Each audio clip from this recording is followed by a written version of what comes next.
Ich schweige nicht, je ne me tairai pas. Tel est le cri des résistants spirituels, des résistants de la conscience au totalitarisme nazi, et finalement à tout État, qu'il soit socialiste, marxiste, libéral, résistance à tous ces arts qui se prend pour Dieu.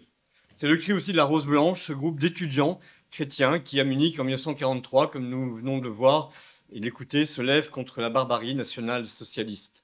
Ils n'ont pas, certes, renversé le régime hitlérien, ils n'ont pas changé le cours de la guerre en levant une armée, ils n'ont eu que peu d'impact, a priori, mais en distribuant de simples tracts, ils ont payé de leur vie leur non possumus, digne des premiers martyrs de Rome.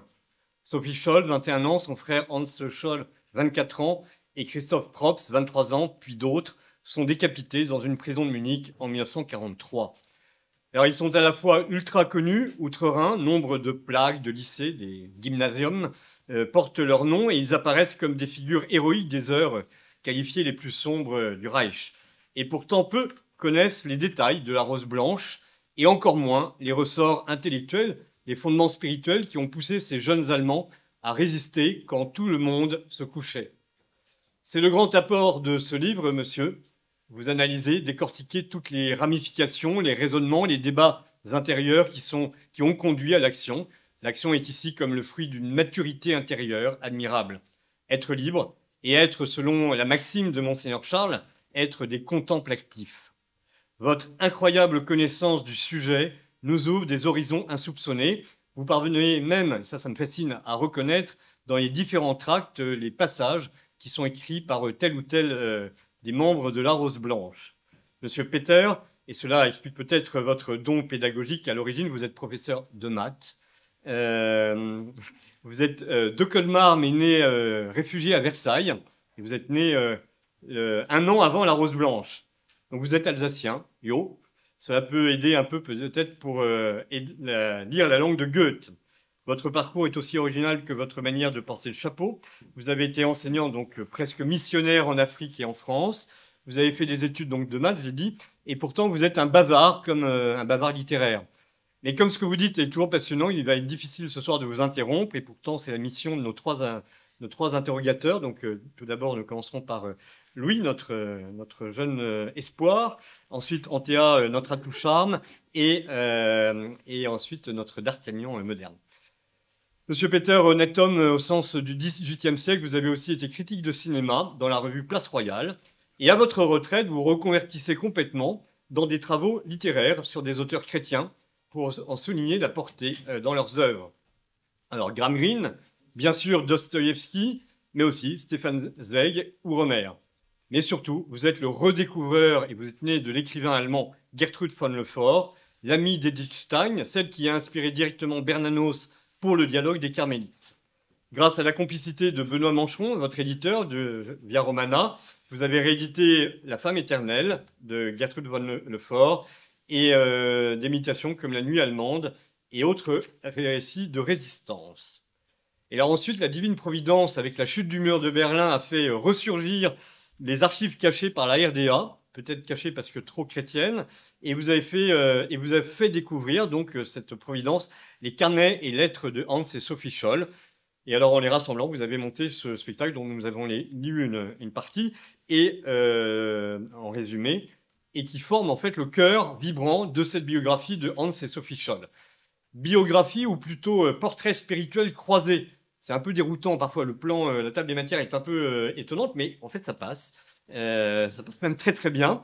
Et en fait, vous réussissez à nous emmener dans les doutes, les questionnements, les débats et finalement les convictions et la foi de ces jeunes étudiants idéalistes qui vont, comme des martyrs de la conscience, offrir leur vie de manière christique. Et la fin du livre, à ce propos, est sobre et à la fois sublime. Les influences intellectuelles et religieuses de la Rose Blanche sont comme un arbre aux larges racines et à la frondaison impressionnante et variée, dont les cimes tendent vers le ciel. Nous y reviendrons, mais citons quelques-unes de ces racines. Alors d'abord, les grands chrétiens, Saint Paul, Saint Augustin, le cardinal Newman, le cardinal von Galen, les germaniques, Gertrude von Lefort, Ecker, Stefan Zweig, les Russes comme Dostoïevski, et puis les Français. Très étonnamment, il y a beaucoup de Français, Bernanos, Léon Bloy, les Maritains, et même Verlaine, et puis la musique aussi, Schubert. Le parcours de ces gamins emportés par l'apocalypse de la guerre conduit pas à pas à la vérité, c'est-à-dire au Christ. Et comme le dit Sophie Scholl dans l'une de ses lettres, Un idéal ne vaut rien si personne n'est prêt à se sacrifier pour lui. La vérité qui ne coûte rien n'est que mensonge, dira plus tard le père Popieluszko face à un autre socialisme et marxiste, phrase que l'aumônier de Solidarnosc signera lui aussi de son sang. Il me semble que la résistance spirituelle ne peut être que chrétienne, car le totalitarisme est toujours d'essence païenne, athée, diabolique. Les étudiants de la Rose Blanche refusent de vivre comme des bêtes. Cette idée de la bestialité revient souvent dans leur diagnostic du régime. C'est aussi le terme employé par Thomas Mann, il me semble, mais aussi par Benoît XVI devant le Reichstag. Les enfants résistants de la Rose Blanche préfèrent mourir en humains que de vivre en esclaves ou en animaux. Mais leur geste a-t-il été un coup de panache, une bêtise sous amphétamine? Vous posez la question d'ailleurs dans le livre. Un geste sublime, c'est encore plus beau lorsque c'est inutile, dit Cyrano. À quoi le complot de la Rose Blanche finalement a-t-il servi? À quoi bon? Quelle portée? Ça va faire du bruit, disent les condamnés avant de mourir. Mais finalement, est-ce que c'est pas un échec ou une immortalité du geste gratuit? Quels furent les fruits de la Rose Blanche, décapités? Le bienheureux Autrichien Franz Jägerstätter apporte peut-être une réponse, seul contre tous, même contre son curé, n'a pas cédé et a été décapité pour ne pas avoir voulu faire semblant de prêter serment au Führer. Von Stauffenberg, impressionné par la gamine Sophie Scholl, a été inspiré par la Rose Blanche, a priori, mais a raté son coup. Le magnifique cardinal von Galen était, lui, persuadé après chaque sermon qu'il allait être déporté. Une valise était même prête dans sa sacristie en prévision de sa déportation. Les homélies du lion de Münster pouvaient sembler contre-productives, elles aussi, et inutiles. Pourtant, il n'a pas cédé et son verbe fit arrêter le programme T4 d'euthanasie des personnes handicapées. Les jeunes Allemands de la Rose Blanche ont au moins sauvé l'honneur du peuple allemand, ils le disent dans un tract, l'honneur du peuple allemand face à l'horreur, et cela doit nous interpeller aujourd'hui. À la fin du film La Chute, la secrétaire du bunker, devenue âgée, explique qu'elle ne savait pas, qu'elle pensait que sa jeunesse était une excuse, mais qu'un jour, en levant la tête sur une plaque commémorant Sophie Scholl, elle réalisa que toutes deux étaient nées la même année et que donc la liberté de conscience n'a pas d'âge, l'esprit de résistance non plus. Le geste apparemment inutile de la Rose Blanche ne peut peut-être s'expliquer que dans une volonté d'absolu, un désir indomptable de vivre en chrétien libre et de suivre le sacrifice du Christ. À l'hosanna du doute, selon Dostoïevski, répond la certitude que le Dieu crucifié donne un sens à la mort. Et nous? Encore une histoire sur les heures les plus sombres, encore un cliché pour se donner une bonne conscience antifa face au péril actuel d'un fascisme fantasmé qui menacerait nos existences de bobo cato. Alors a priori, je rassure tout le monde, le nazisme n'est pas à nos portes. Mais si l'on s'intéresse aux motivations intérieures de la Rose Blanche, et c'est tout l'intérêt de ce livre admirable, assez facilement, nous allons prendre conscience que la nature diabolique du nazisme, sous d'autres formes, plus démocratique, moins létale, est bien présente dans nos régimes illibéraux. Euthanasie, loi liberticide, unification d'une Europe nouvelle, persécution sournoise, administration et contrôle des masses, modification du vocabulaire et donc de la pensée, toute puissance d'un État totalitaire se prenant pour Dieu et voulant asservir les corps et les âmes, éradication des cathos et des patriotes. Hitler en avait rêvé, le mondialisme, le covidisme, le libéralisme, l'européisme le font sous nos yeux, sans beaucoup de réaction des peuples de fantômes qui nous ont grand remplacés, les francs, les hommes libres. Ce qui est le plus effrayant n'est pas le bruit des bottes imaginaires, mais le silence bien réel des pantoufles. L'appel au réveil des tracts de la Rose Blanche est aussi criant d'actualité que les sermons du cardinal von Galen sur l'euthanasie. Face à l'idéologie des rats d'égout représentant le mal en bien et qui triomphent sur la scène à grands coups de blasphème obscènes pendant les jeux du cirque, les catholiques vont-ils continuer à se taire lâchement pour préserver avec leurs jeux leur pain d'esclaves, leur petit confort et leur illusoire sécurité? Vont-ils continuer d'accepter l'inacceptable, la décadence et le suicide civilisationnel? Vont-ils continuer à trahir l'Évangile pour quelques deniers de tranquillité? Ou vont-ils se redresser, réagir à contre-courant, sans masque, et se relever pour témoigner, témoin en grec se disant martyr? Face à César se prenant pour Dieu, face aux idoles modernes, la Rose Blanche nous lance un cri, non possumus, ich schweige nicht, je ne me tairai pas.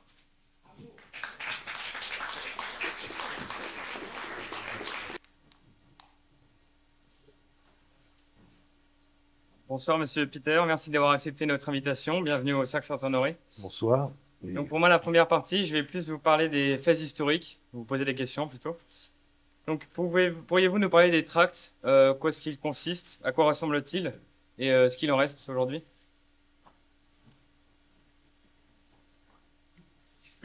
Ben, il faut revenir sur l'histoire de la Rose Blanche. Très vite, c'était une bande de jeunes de copains de lycée et d'université, d'une même famille, mais avec beaucoup d'amis. Et un petit frère les a mis en contact avec des professeurs qui étaient cloîtrés chez eux et qui ont fait encore plus réfléchir parce voilà. Et attendez, j'ai perdu le fil là. Et un jour, ils étaient vraiment persuadés intimement, c'est ce qu'appelle la résistance intérieure, de la malignité du régime, de sa perversité. Mais apparemment, on ne pouvait rien faire contre un régime qui est comme un régime mafiosé, n'ayons pas peur des mots. Et à un moment, un déclic s'est produit avec un vieux professeur, avec le jeune Hans. Il faut faire quelque chose. Il faut faire quelque chose. On va arrêter de discuter pour le plaisir de... On va arrêter de se lamenter sur ce régime, nous sommes bien d'accord. On va passer à autre chose. Sinon, dit Hans, on va faire un colloque sur la mer Égée. Ce sera très intéressant. C'est un peu d'actualité, hein, se dire toujours, oh là là, on pense bien, on a bien réfléchi au problème, mais on ne peut rien faire. Eh ben non, ils ont dit, on doit faire quelque chose. Alors, c'est de quoi faire quelque chose? C'est manifester leur résistance. Par quel moyen?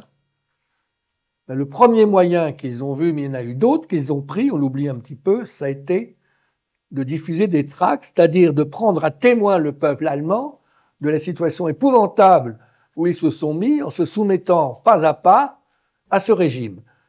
Parce que c'est le drame, c'est que beaucoup d'Allemands n'étaient pas pour le régime, mais ils n'osaient pas le dire, ils n'osaient pas s'avancer dans la rue pour manifester, c'était évidemment dangereux, ils allaient en concentration. Donc ils ont dit on fait quelque chose. Et ils ne se sont pas posé la question, une minute, des risques qu'ils prenaient. Parce qu'après, on leur a dit, mais vous prenez des risques. Ils n'ont pas répondu. Leur réponse était, on s'en fiche. Alors, les tracts, ça a été leur premier moyen. Avant de partir en Russie, où ils étaient convoqués pour... ils n'étaient pas militaires en Russie. Enfin, ils étaient aides-soignants, aides-médecins. Hans avait refusé d'être militaire, bien avant de faire son tournant. Et ces tracts, ils les ont lancés. Alors, ils ont pris des Ronéo, ils les ont écrits.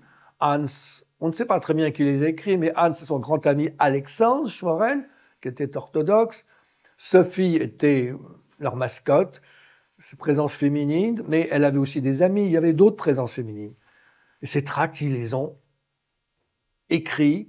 Ils ont acheté des timbres, ce qui n'était pas si facile que ça. Ils les ont envoyés par la poste. Et ils ont amélioré leur envoi. Donc la quatrième fois, il lance les tracts par la fenêtre. Et donc, comme on l'a entendu, ils sont dénoncés par le concierge nazi puis arrêtés. Qu'est-ce qui se passe pendant le procès? Qu'est-ce qui s'est dit? C'est pas la quatrième fois. Ils ont fait 6 tracts et un 7e était en cours.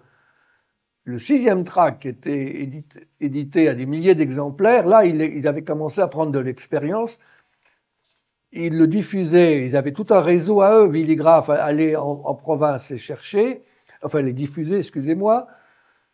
Et ce 6e tract, où ils étaient un peu à bout de nerfs parce qu'ils faisaient leurs études à l'université, ils savaient qu'ils étaient repérés comme anti-nazis, mais ils ne montraient pas trop le bout de l'oreille parce qu'ils savaient qu'il ne fallait pas.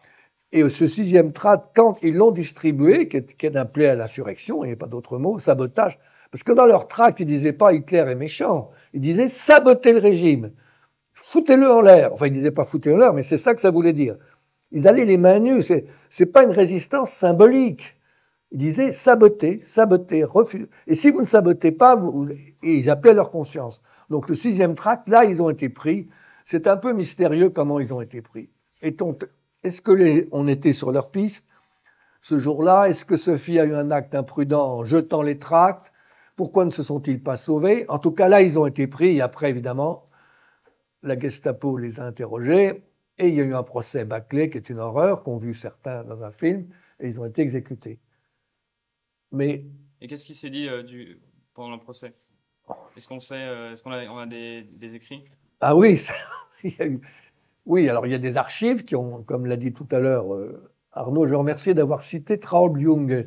C'est très important de citer Traut Junge, qui était une secrétaire de Hitler, qui ne se rendait pas compte dans quoi elle était embrigadée et qui a dit « Mais moi, qu'est-ce que j'ai fait ?» Et on pense tous à chacun de nous, qu'est-ce que nous avons fait? Alors, je reviens à votre question, excusez-moi, quelle était votre Que se question? passe-t-il pendant ce procès et qu'est-ce qui s'y dit?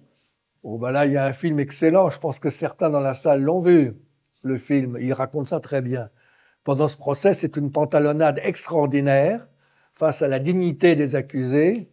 Alors, ils avaient peuplé la salle d'officiers qui était hébété. Bon, le président de la Cour populaire, qui était un ancien communiste, les insultait tout le temps. Enfin, c'est rien. Pendant ce procès, il n'y a rien à dire. C'était l'avocat les dénonçait lui-même.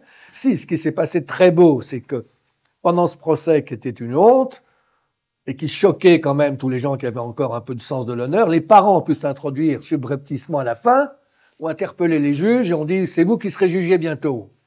Le petit frère, qui était malheureusement en Russie, a pu voir Hans, qui était derrière, il lui a serré la main et l'autre lui a dit « ne renonce à rien ».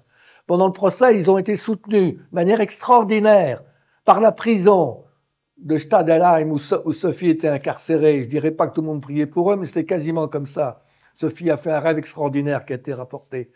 Donc pendant le procès, ils ont été soutenus par la Vox Populi, cachés de la prison des parents. Mais évidemment, ceux qui avaient le pouvoir, c'est-à-dire ce tribunal populaire, cette pantalonnade, je me répète, excusez-moi, ils les ont condamnés à mort. Et comme pendant une période bénie de la France, vous savez, on exécutait les gens 2 heures après. Cette période bénie, je parle de la Révolution française, bien sûr. On condamnait à mort les gens, on les exécutait.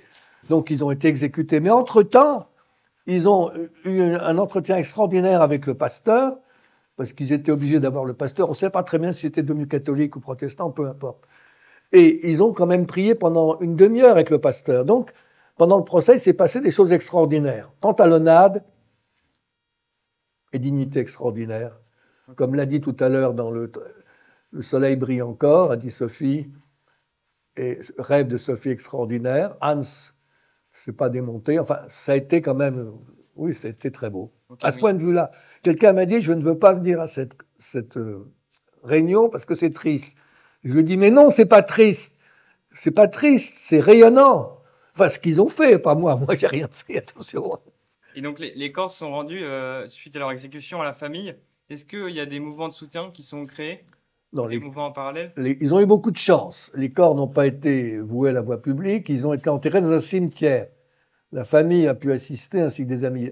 Est-ce qu'il y a eu suite de votre... Est-ce qu'il y a d'autres mouvements qui ont commencé à les soutenir ou est-ce qu'il y a d'autres mouvements en parallèle? Oui, oui, mais enfin, oui, plus que l'on en a dit. Un tract a été récupéré par des étudiants à Hambourg. Ils étaient à Munich. Hambourg, c'est quand même à 1000 km de Munich, peut-être pas 1900, je me trompe. Et là, ils ont réannoté les tracts. Bon, ils ont réussi et puis ils ont été dénoncés, sont morts aussi. Mais oui, les tracts ont eu une postérité. Quelqu'un les a fait passer par l'ambassade de Suède. C'est passé en Angleterre, ils les ont réimprimés et ils ont distribué sur l'Allemagne. Oui, ça a eu un impact. Oui, les gens étaient au courant. Joseph Ratzinger, dans le grand livre de Peter Siewald, dit que ils ont eu un écho assourdi, il s'était passé quelque chose de leur exécution. Donc, ça laissait une trace. Bien sûr, ça laissait une trace. Mais et puis, alors, comme l'a dit tout à l'heure Arnaud du Royaume, moi je pense, enfin ça c'est une hypothèse historique, je ne peux pas que Klaus von Stauffenberg a été saisi du courage indomptable de cette jeune fille de 22 ans, même pas. Et il a dit lui aussi, mais moi, qu'est-ce que j'ai fait? Moi, qu'est-ce que je fais? Et il a mis 1 an à réunir un cercle, le cercle de Krakow, et de monter pendant 1 an un réseau. Bon, il a échoué après.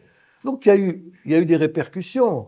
Le mouvement a laissé des traces, ça n'a pas servi à rien. Ça a laissé des traces aujourd'hui. Toute l'Allemagne ne pense qu'à ça. Enfin, maintenant, petit à petit, les traces, la postérité est devenue immense. Ça a mis du temps en Allemagne quand même, hein, parce qu'on les a traités d'antipatriotes, tout ça. Mais maintenant, les gens relisent, les jeunes relisent les lettres de Sophie et trouvent raison de vivre. Puis Hans, enfin, on pourrait longuement parler des lettres de Hans, mais je vais répondre aux questions d'abord. Sinon, Et donc, au sujet de ces lettres, moi, je lis les lettres et je suis quand même assez impressionné par le niveau et le style d'écriture de Sophie. Ils sont super intelligents, en fait, à l'époque. Les ados de 19 ans. Non, c'est tout simplement des gens qui prenaient au sérieux leur lecture. Ils étaient sportifs, ils aimaient l'eau froide, ils aimaient les randonnées. Mais quand ils lisaient, ils prenaient ça au sérieux. Ils lisaient ils lisaient l'île au trésor, ils jouaient à l'île au trésor, ils jouaient aux Indiens. Puis après, ils ont lu autre chose, ils ont lu Stefan Zweig, et ils ont lu des écrivains allemands plus importants, et puis ils ont lu Saint-Augustin, ils ont lu Claudel, ils ont lu Mauriac, non pas Mauriac, mais ils ont lu Bernanos. Et Ils ont lu. donc, ils n'étaient pas super intelligents, au sens que moi, j'étais vaguement prof. Je crois qu'il y a des gens intelligents, mais je disais à l'époque, je ne crois pas tellement à l'élève intelligent, je crois à l'élève qui travaille, qui fait fructifier son talent. Je crois qu'ils ont pris au sérieux la vie, ils ont pris au sérieux ce qu'ils faisaient, c'est tout. Et c'est là où ça m'a un petit peu désarçonné, quand je me suis dit que je n'étais pas à leur hauteur. Enfin, j'étais aussi intelligent, je vous l'accorde. J'étais aussi intelligent, mais c'est trop facile de dire qu'ils étaient intelligents. Ils suivaient ce qu'ils faisaient, voilà, c'est ça. Très bien, merci beaucoup. Donc, on sait que la technique maintenant, c'est de lire beaucoup, c'est ça? Là, pardon? La technique maintenant, c'est de lire beaucoup.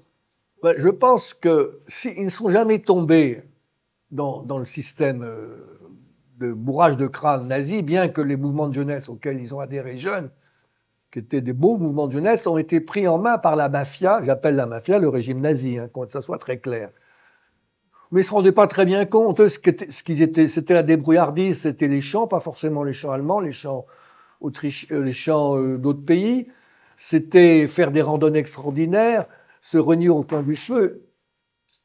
Et ils s'étaient formés à la lecture, donc ils avaient gardé leur personnalité. Et quand on leur disait « Oh, Stefan Zweig, c'est pas bon, c'est un méchant », ils disaient « Oui, il raconte n'importe quoi, moi, je suis fidèle à Stefan Zweig. » Moi, je dis Zweig, excusez-moi, on dit Zweig en français. Je suis fidèle à Stefan Zweig, c'est un enchanteur. Il m'a enchanté par ces grandes heures de l'humanité. Donc, ils n'ont jamais lâché ça, leur culture. La culture, enfin, ils n'ont jamais lâché ce qu'ils avaient pris au sérieux.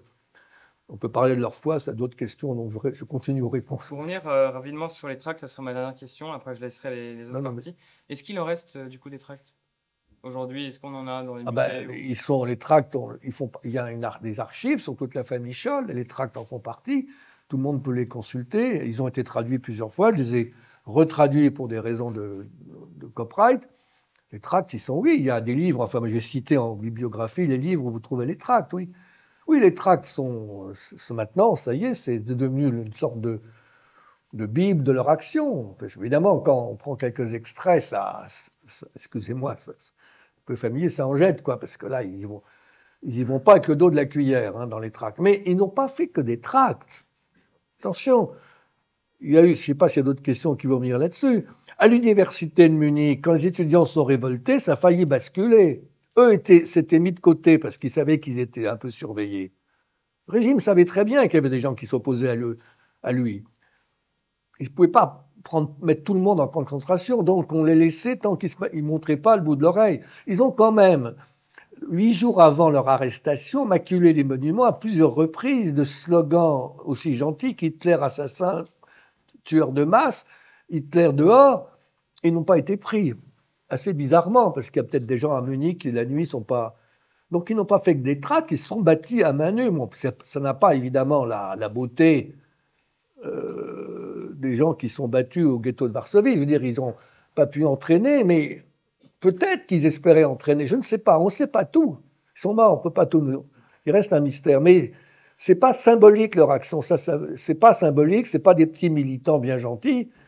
Et comme ils n'ont pas demandé la permission à leurs parents, à leur évêque en tant que catholique, il y avait beaucoup de catholiques, on peut en parler dedans, enfin c'est un peu plus, ça demanderait de vous lire le livre, ni Alexandre, à ses autorités orthodoxes. Bon, il n'a pas demandé la permission, comme Franz Jägerstätter, qu'a très bien rappelé Arnaud du Royaume. Il n'a pas demandé la permission, il a dit, moi j'agis, parce que Franz Jägerstätter avait compris que le cœur de la suggestion des Allemands et Autrichiens à Hitler, c'était ce fameux serment. Il fallait délier les Allemands de ce serment. Oui, ils ont agi avec leur cœur, c'est ça? Ah oui, avec leur cœur et leur intelligence. Je vous remercie. Merci beaucoup.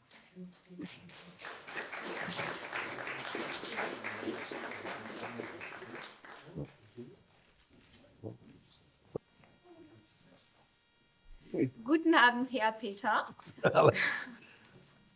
Je vous rassure, on ne va pas faire cette interview en allemand. Merci beaucoup d'être parmi nous. Moi, je vais vous poser plutôt des questions d'ordre philosophique sur la rose blanche, d'où ça vient, quelles ont été leurs influences, si vous voulez bien. Oh, je veux bien tous. Je vais essayer de répondre. Bon, ben, c'est pas grave, je cherche le changement. Bon, allez-y, je vous écoute. On l'a très brièvement mentionné pendant la lecture. Moi, je voudrais vous parler de l'origine du nom de la rose blanche. Vous faites référence à un poème de Clemens Brentano dans votre texte. Est-ce que vous pourriez nous parler un petit peu plus de pourquoi ce mouvement s'est appelé la rose blanche? Écoutez, moi, dans le livre, j'ai suivi les sources allemandes.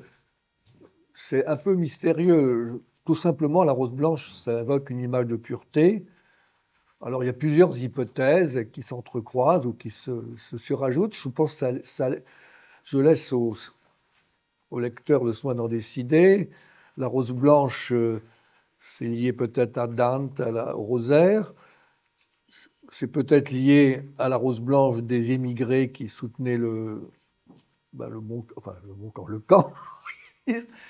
C'est peut-être lié aussi à un livre mexicain sur des gens qui se battaient contre des compagnies pétrolières qui voulaient prendre. Enfin, mais ils ne se sont pas expliqués là-dessus. Hein. Je pense qu'il faudrait il y a beaucoup de choses dans les questions que vous posez. Moi, je veux bien répondre, mais je ne peux pas les ressusciter.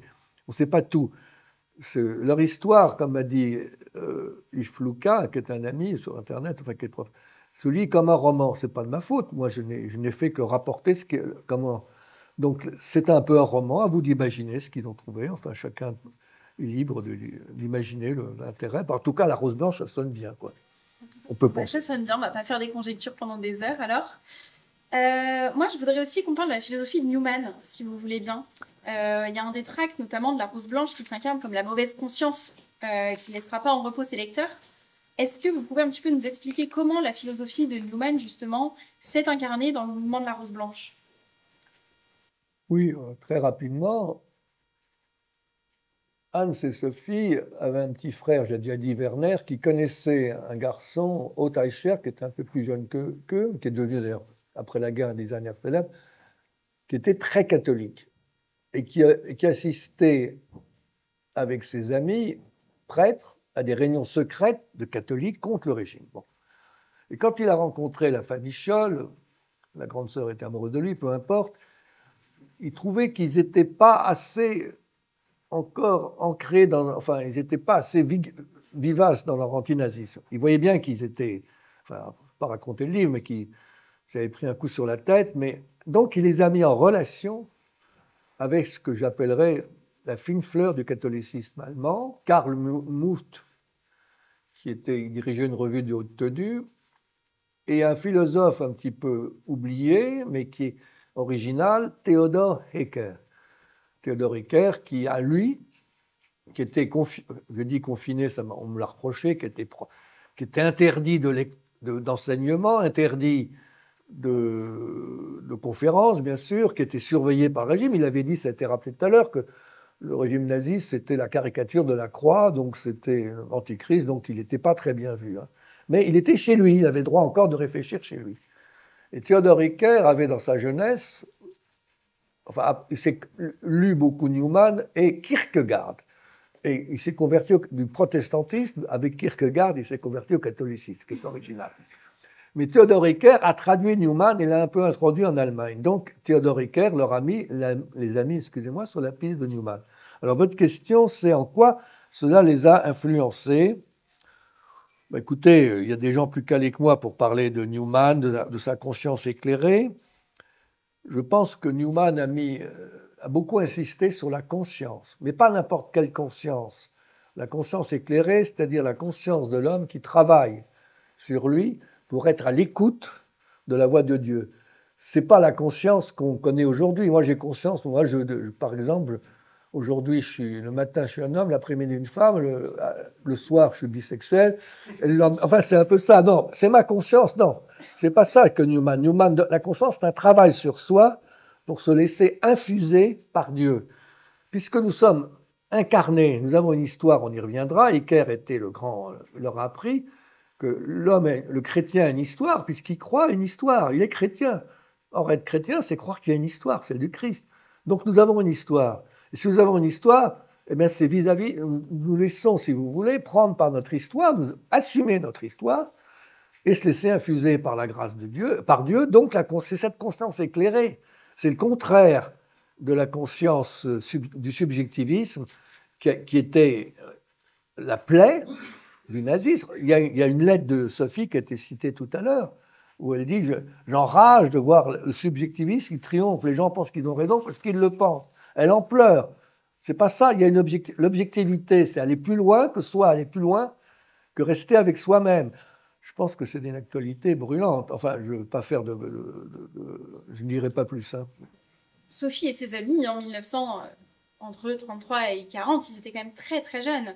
Ils ont grandi dans les jeunesses icariennes, on le voit notamment dans le film sur Sophie. Comment est-ce que vous expliquez qu'en ayant grandi dans les jeunesses icariennes comme ça, ils aient réussi à échapper justement à l'endoctrinement du Troisième Reich? J'ai déjà dit un peu tout à l'heure, ils ont toujours échappé parce qu'ils avaient trop de personnalité.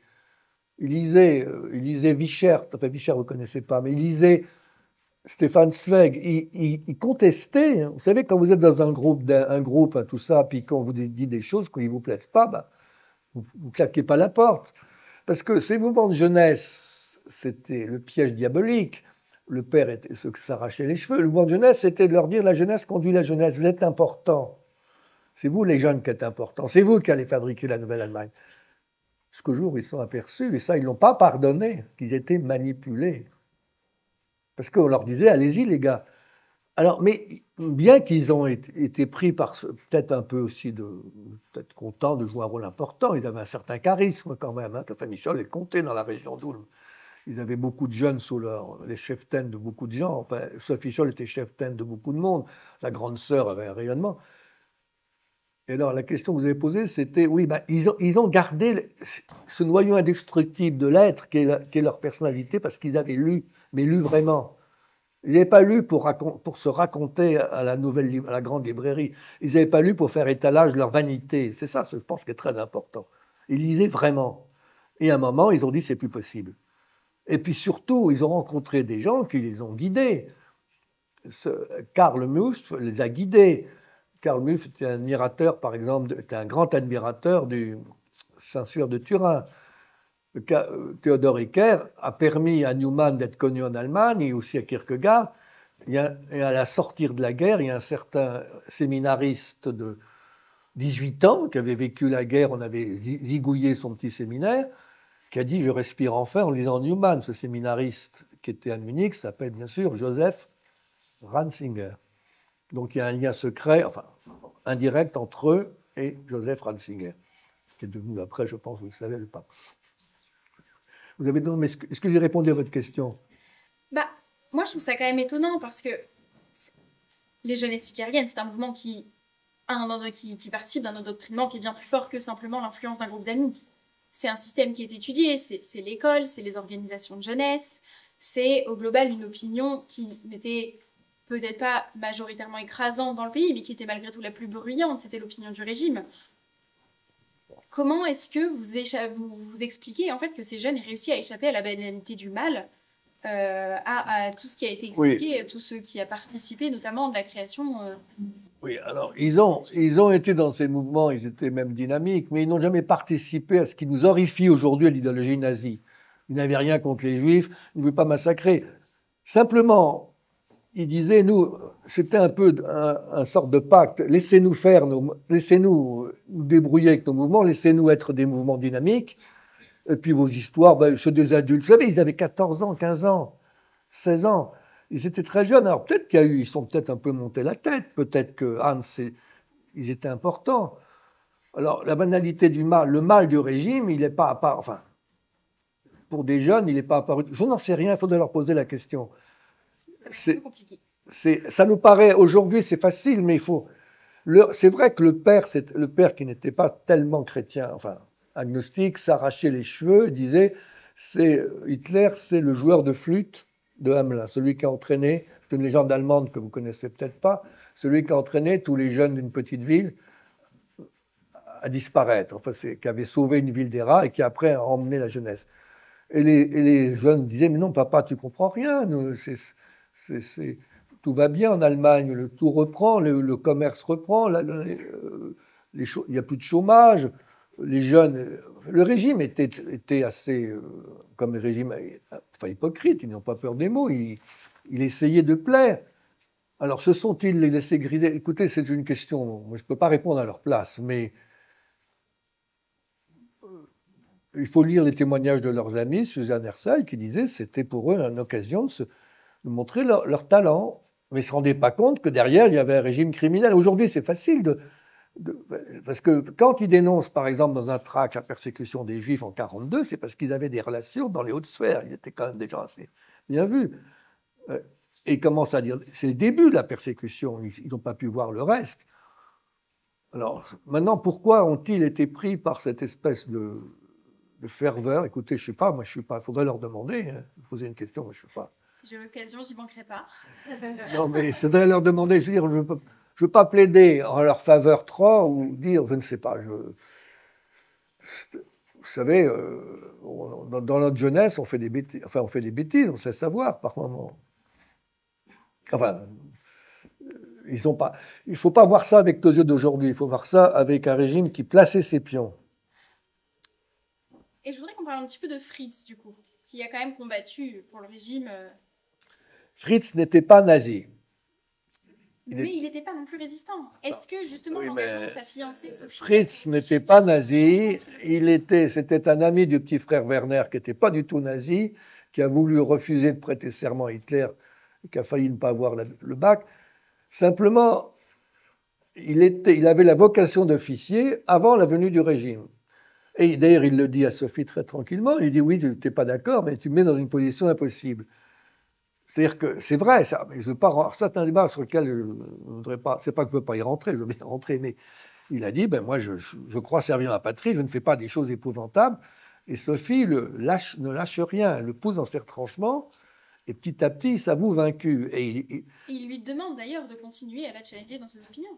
Mais parce qu'il tenait, je crois que dans la relation Fritz-Sophie, Fritz tenait beaucoup plus à Sophie que Sophie tenait à lui. Enfin, on ne sait pas ce qui s'est passé exactement. Mais manifestement, il tenait beaucoup à Sophie. Et Sophie le lâche pas. Le dit, si on n'est pas d'accord, qu'est-ce qu'on fait ensemble? Et en fait, il ne sait pas très bien.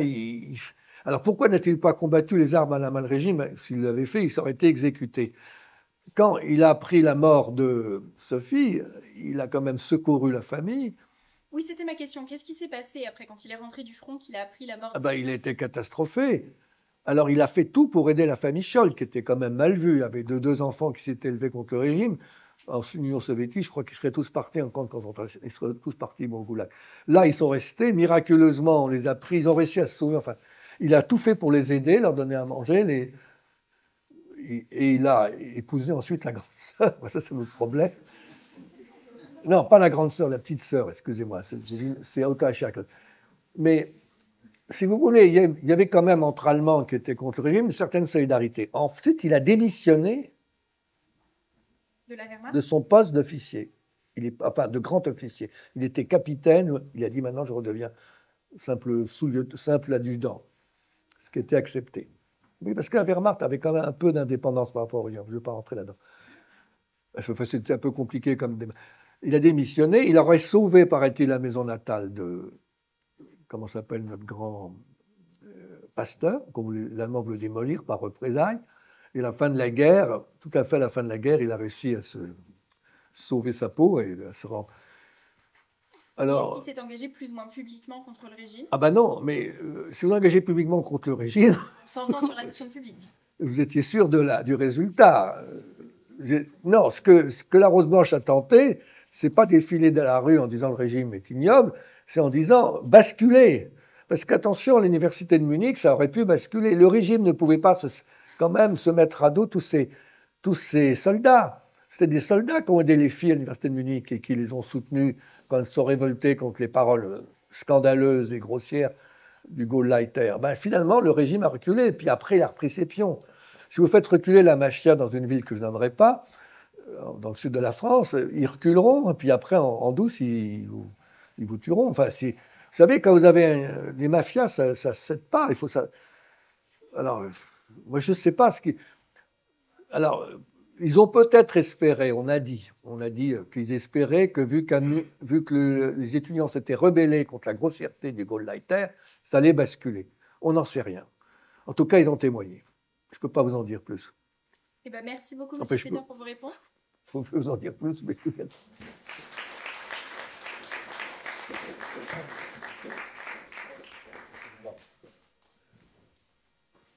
Quoi? Bonsoir. C'est avec moi qu'on finit. Enfin, il me semble. Oui. Personne n'a de questions. À moins qu'il y ait des questions après dans la salle. Oui. Après qu'il y a peut-être des questions dans la salle. Oui. Alors, moi, la première question que je vous pose, parce que moi, je vais être beaucoup plus contemporain que mes deux prédécesseurs, la première question, c'est pourquoi est-ce que vous avez écrit ce livre? Est-ce que le sujet vous parlait ou c'était juste pour les faire connaître? Pourquoi?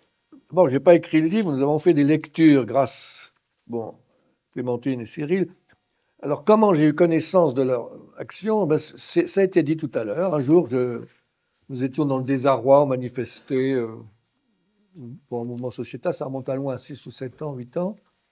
Et il y avait après, les gens s'étaient un peu dispersés, il y avait des lectures dans la rue, on essayait de parler de Saint-Exupéry et tout ça. Et un jour, j'ai lu un texte que tout à l'heure a été lu, qui m'a touché au cœur. Enfin, c'est quand Hans voit en Russie une messe orthodoxe très suivie de manière très profonde par le peuple, parce qu'ils ont réussi à rencontrer en Russie le peuple russe, malgré la guerre, malgré les persécutions, parce qu'ils avaient un ami qui était orthodoxe, qui était russe.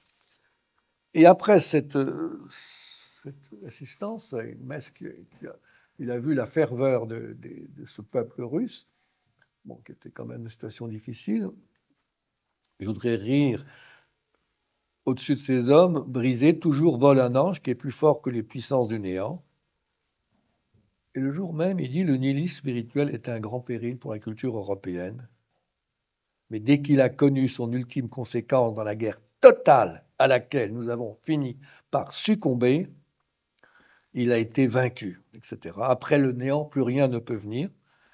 Mais il faut que quelque chose arrive parce que toutes les valeurs ne sauraient être détruites chez tous les hommes et qu'il existe toujours des gardiens pour rallumer la flamme. C'est en août 42 qu'il a écrit ça sur son carnet. Donc ce sont ces mots-là qui vont faire... Ah, ça m'a touché. Oui, et la transmettre l'un à l'autre. Le voile gris des nuages sera, pour ainsi dire, déchiré par le soleil d'un nouveau réveil religieux. Du coup, j'ai remonté toute la filière. J'ai lu leur carnet. Du coup, ça m'a paru intéressant à faire une lecture, comme vous avez fait, un peu plus longue. Et puis après, pour une lecture, pourquoi pas une biographie, comme l'a dit, biographie croisée, Hans et Sophie qui succèdent, mais finalement, ils ont vécu la même chose, avec leurs amis. Voilà. Donc, c'est ce mot de Hans Scholl, à mon avis, chacun, c'est très inspiré de Dostoïevski. Enfin, je peux me tromper, mais on peut en discuter. Une autre question. En Allemagne, la rose blanche est très connue. En France, c'est un peu moins. Mais pourquoi est-ce que, on n'est pas tous au courant qu'ils étaient chrétiens ou catholiques chrétiens? Il n'y a pas tout le monde qui le sait. Bonne question. La réponse est dans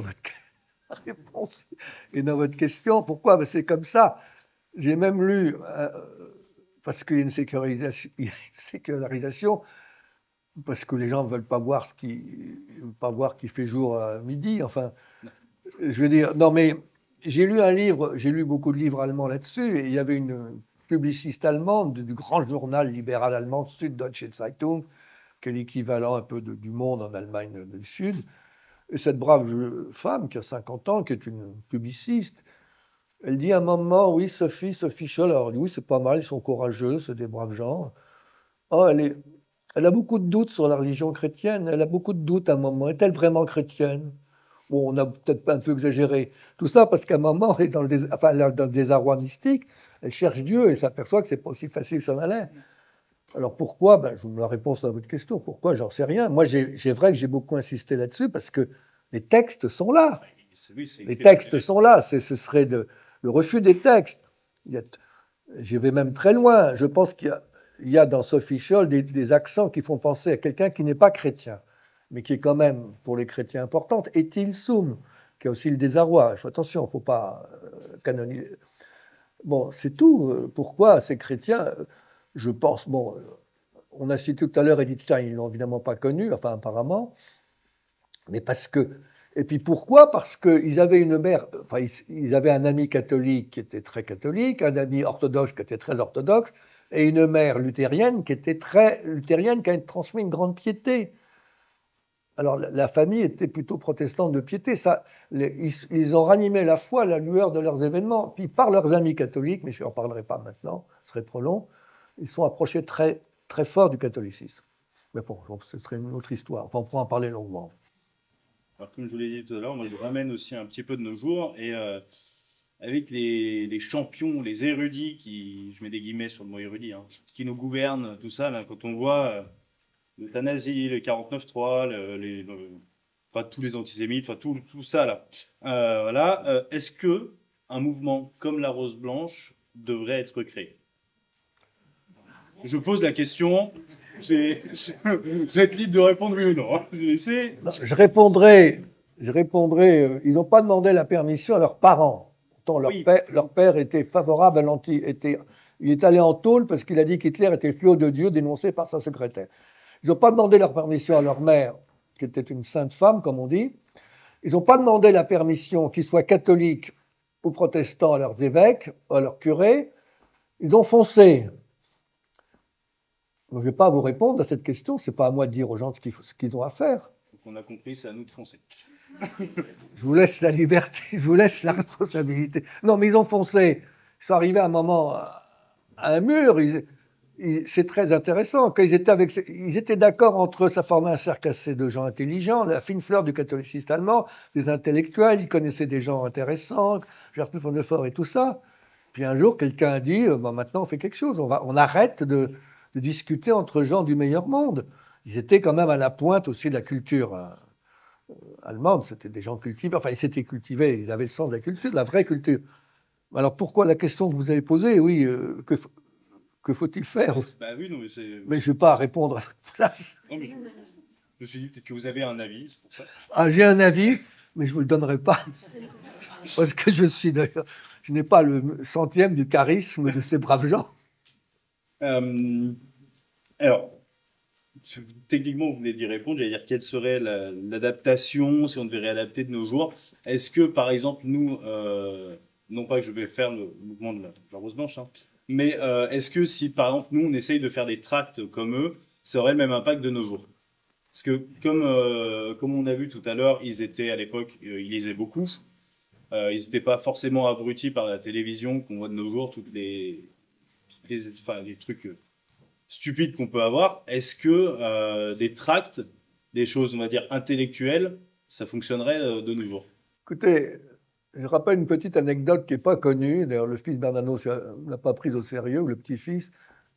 Pendant leur séjour, ils passaient des séjours de camps de ski assez frugaux, puisqu'ils prenaient un peu de pain et du thé, et ils discutaient. Et ils disaient, toi, il faut que tu lises ça.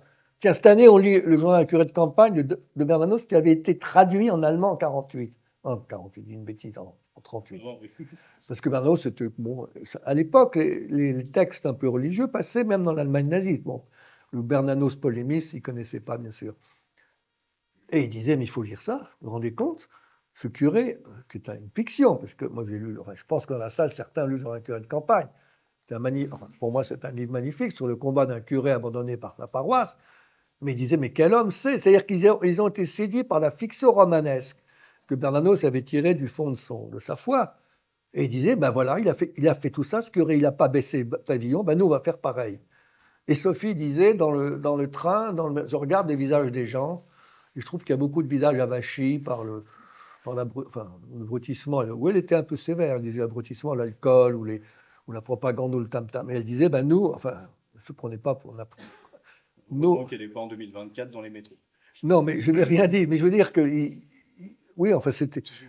Alors maintenant, est-ce qu'on peut faire des tracts aujourd'hui? Je pense que, ça rejoint peut-être une question, la barrière, c'est est-on incarné ou pas? Parce que c'est ce que disait Ecker. Il y a une histoire, donc nous sommes incarnés. Ou si on n'est pas incarné, on tombe à pieds joints dans n'importe quelle idéologie.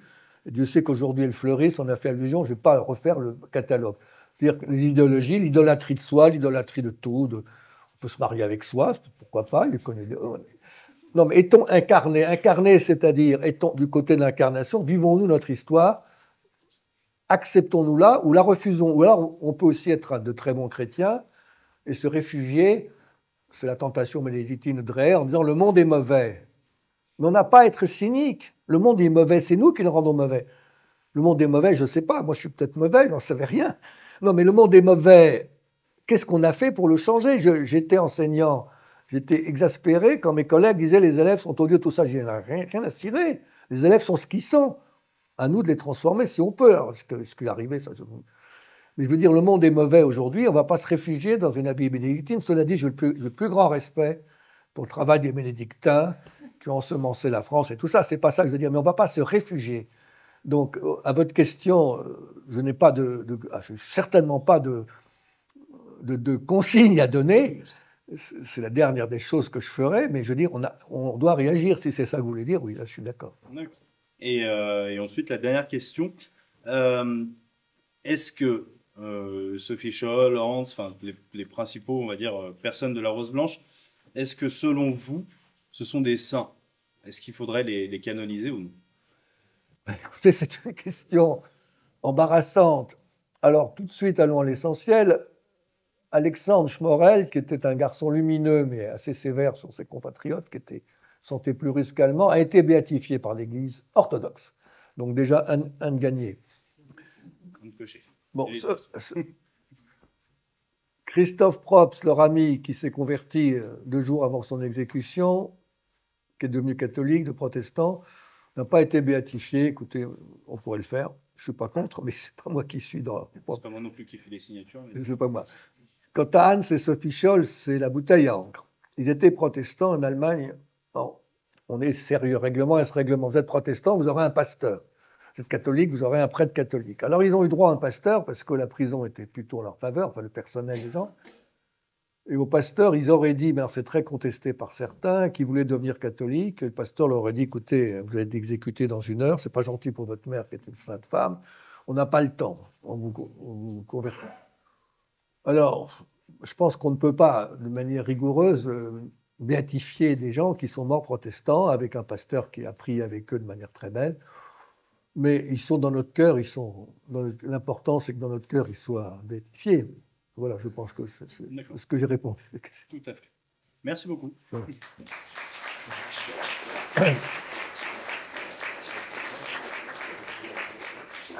C'est fini.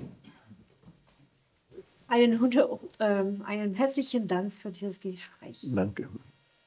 On avait quelques petites questions à vous poser après ce témoignage vivant sur ces merveilleuses figures qui nous précèdent. Quel est votre livre de chevet en ce moment? Vous nous avez témoigné de écoutez, c'est pas si... Qu'est-ce que vous nous recommanderiez? Ah non, je ne recommande rien du tout. Je vous dis, mon livre de chevet, c'est un livre... Enfin, je recommande, bien sûr. C'est un livre d'Anne Bernès sur Charette. J'ai découvert Anne Bernès sur son livre sur Madame Elisabeth, que je trouvais très beau. Voilà. C'est mon livre de chevet, mais il est long à lire. Et en quoi il vous inspire? Je vous répondrai tout à l'heure. Aux autres réponses, vous verrez en quoi il m'inspire. Justement, en parlant de Charette, quel personnage historique vous inspire? Charette. Charette pour son esprit de décision et puis pour le... Oui, Charette, ouais. Réponse. Vous nous avez parlé de cet attrait de la littérature, de la philosophie, de la spiritualité de ces jeunes. Vous, quel serait le mot que vous aimez le plus et celui que vous détestez le plus? Question difficile. Enfin, le mot que j'aime le plus, je sais pas, c'est la relation. Relation de personne à personne. Et le mot que je déteste le plus, c'est sur l'arrogance, peut-être. Je ne sais pas, enfin, comme ça. Voilà, j'ai répondu. Relation. Ils n'étaient pas arrogants, ils étaient fougueux. Ah oui, oui, je pense que... Enfin, oui, je n'étais pas arrogant. Sophie, il était... oui, enfin, je ne pense pas qu'ils étaient arrogants, non. Ils étaient fougueux. Enfin... Mais l'arrogance, c'est... Enfin bon, on peut en discuter de ça longuement. L'arrogance de quand aujourd'hui, par exemple, vous protestez contre, moi je le vois, vous protestez contre certaines choses qui vous paraissent fortes de café, je dirais. Je ne citerai pas d'exemple, on vous répond que de toute façon vous êtes à côté de la plaque, vous n'y connaissez rien. Récemment, j'ai été traité de malade mental par un... Je ne dis pas par qui. Alors, je ne sais pas si on vous a traité de malade mental, mais Récemment. en tout cas, vous nous avez passionné avec ce que vous nous avez dit, et vous nous avez laissé un trésor. Et quel est le trésor que vous voudriez laisser à vos enfants? Oh là là, je ne sais pas quoi vous répondre. Le trésor que j'aimerais laisser à mes enfants, c'est peut-être leur transmettre ce qui m'a été transmis par tous ceux qui m'ont précédé, parents bien sûr, mais mes parents c'est au sens large, pour un catholique, c'est ce qui m'a été transmis. Je pense toujours à ce mot extraordinaire de Bernard de Chartres, que connaissent bien sûr. Nous sommes des nains. Je suis un nain sur des épaules de géant, voilà. Je ne peux pas vous en dire plus. Et puis alors la musique quand même. La musique, c'est quand même quelque chose qui me paraît... Voilà, c'est tout. Je ne peux pas vous en dire C'est plus. déjà beaucoup. Quand, une fois mort, vous serez face au bon Dieu, d'accord, qu'est-ce que vous voudriez qu'il vous dise? Oh là là, oh là là, oh là là, oh là là. Oh là là, là là, là là. Je vous réponds... Dire une citation en allemand, une belle citation de poésie qui vous a touché. Qu'est-ce que vous Attendez, voudriez dire? je réponds à la question. Bon, Oui. non, tu en as mis du temps. Un immense merci, cher monsieur.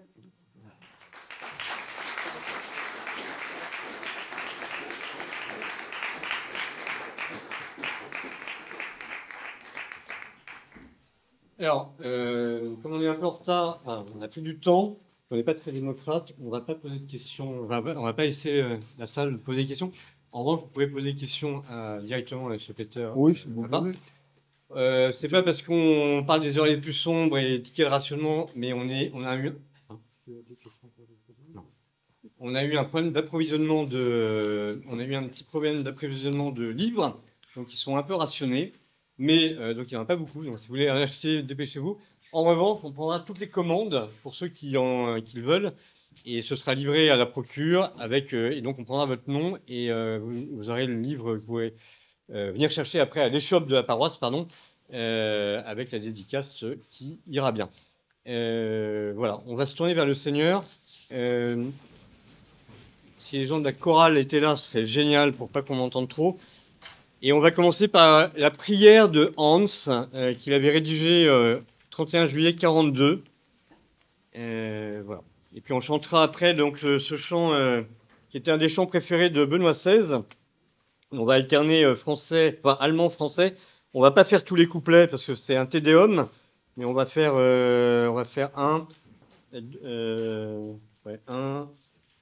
3, 7 et 10. Enfin, vous suivrez, quoi.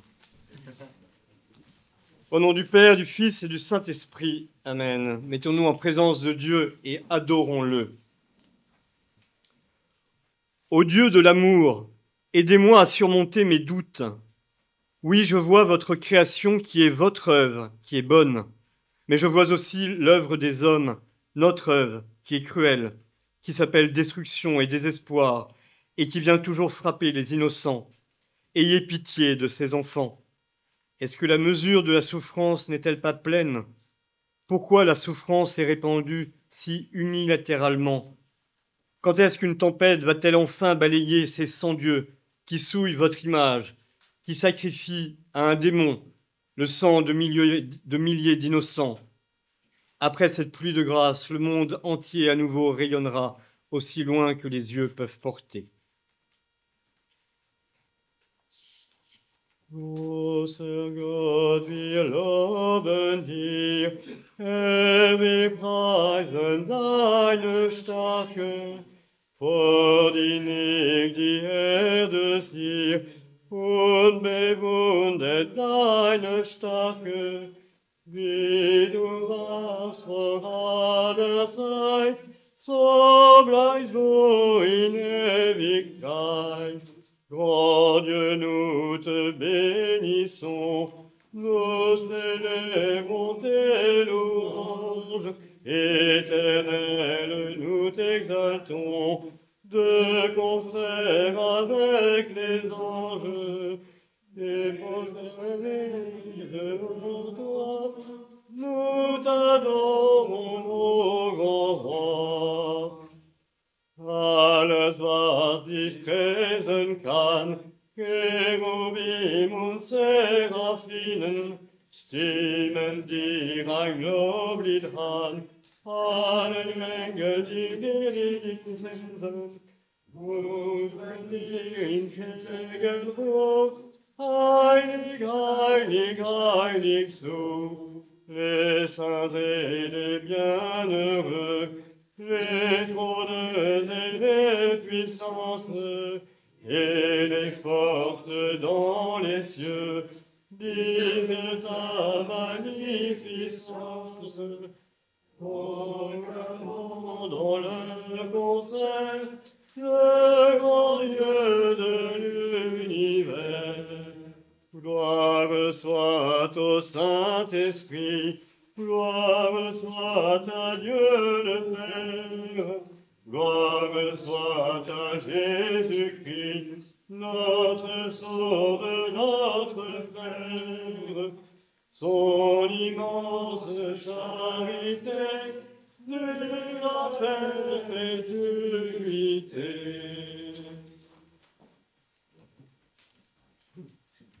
Es segne euch der allmächtige Gott, der Vater, der Sohn und der Heilige Geist. Amen. Benedizione Dei Omnipotentis, Patris et Filii et Spiritus Sancti, descendat super vos et semper. Amen.